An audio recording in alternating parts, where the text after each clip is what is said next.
배우 조진웅 씨가 소년범 출신 논란에 휩싸였죠. 이러면서 연예계 은퇴를 선언했습니다. 조진웅 씨를 둘러싼 파장도 계속되고 있습니다. 자살 아니라 타살입니다. 내가 수사합니다. 사건을 덮는다고요? 부장님! 밝혀낼 겁니다. 나는 고발한다!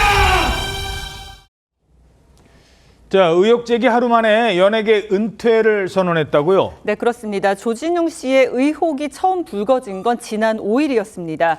디스패치 보도를 통해 제기된 내용을 보면요. 조진웅 씨가 고교 시절 차량 절도와 성폭행 범죄를 저질렀고 강도 강간의 혐의로 소년원 생활을 했다는 내용과 함께 뿐만 아니라 배우 데뷔 후에도 폭행과 음주운전을 한 전력이 있다는 내용이 전해졌습니다. 이후 소속사는 확인 결과 미성년 시절 잘못했던 행동이 있었음을 확인했다면서도 이 성폭행 행위와는 무관하다라고 밝혔습니다. 그러면서 30년도 더 지난 시점에서 경위를 완전히 파악하기는 어렵다는 입장을 냈는데요. 조진웅 씨는 이후에 모든 질책을 겸허히 수용하고 모든 활동을 중단한다라고 밝혔습니다. 배우의 길에 마침표를 찍으려 한다면서 은퇴를 공식 선언했습니다.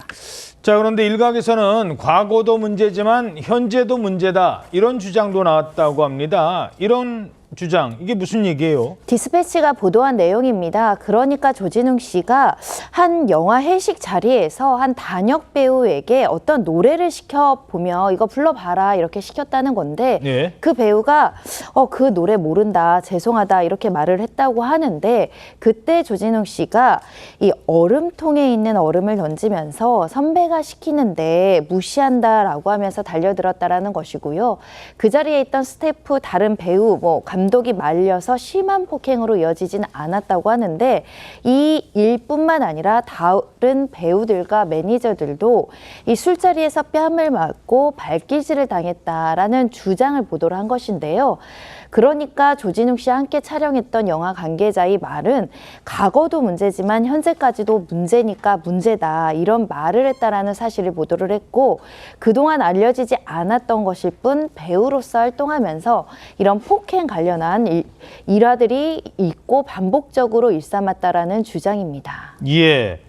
자, 이 조진웅 씨 하면 드라마나 이런 곳에서 정의로운 형사, 검사 이렇게 나왔잖아요. 강직한 이미지의 배우였던 만큼 방송가에 번진 후폭풍도 거세다고요? 그렇습니다. 조진웅 씨가 소년범 의혹 일부를 인정하고 그 연예계 은퇴를 선언했습니다. 그러니까 방송사들은 조진웅 씨가 출연했던 작품의 비공개를 처리하거나 목소리 출연자를 교체하는 등 이른바 조진웅 지르기에 나서기는 모습이 보였는데요. SBS는 조진웅이 해설을 맡았던 다큐멘터리 갱단과의 전쟁 레리트를 전격 교체를 했고요. 그리고 또한 많은 팬이 기다리고 있던 드라마 시그널의 두 번째 시리즈도 내년 초 방송을 앞두고 있는데 방송이 좀 불투명한 상황이기도 하고요. KBS는 유튜브 채널에 올라있던 국민특사 조진웅, 홍범도 장군을 모셔오다, 그 편을 비공개 처리를 했고요. 소년범 파장이 이어지면서 조진웅 씨가 출연했던 프로그램들의 타격이 불가피한 상황입니다. 예. 자, 팬들은 어떤 반응 보이고 있습니까? 충격이 굉장히 크죠. 사실 조진웅 씨 같은 경우에 배우로서도 활발하게 활동을 했고 최근 같은 경우에는 사회 문제도 굉장히 목소리를 많이 냈습니다. 탄핵 집회에도 참여를 했고 탄핵 집회에 참여했다는 것 때문에 또 뉴스에도 출연을 했었고요. 그리고 최근에 8.15에서는 또 이제 국기에 대한 맹세를 낭독을 했습니다. 이 홍범도 장군 다큐 이제 그거를 계기로 해서 그렇기 때문에 팬들의 충격이 굉장히 큽니다. 특히 지금 알려진 전과의 수위가 지금까지 문제됐던 어떤 범죄 혐의보다도 굉장히 강하기 때문에 예. 그 부분에서 굉장히 충격이 큰 상황인데요. 한편에서는 그런 목소리도 있습니다. 일단 잘못을 해서 처벌을 받았고 이미 사실 공식 전과 기록으로 남지 않은 소년범의 일을 갖다가 이렇게 공개적으로 보도를 하는 것은 이것 자체가 형사 문제가 될 수 있다라는 그런 지적도 있긴 합니다. 예.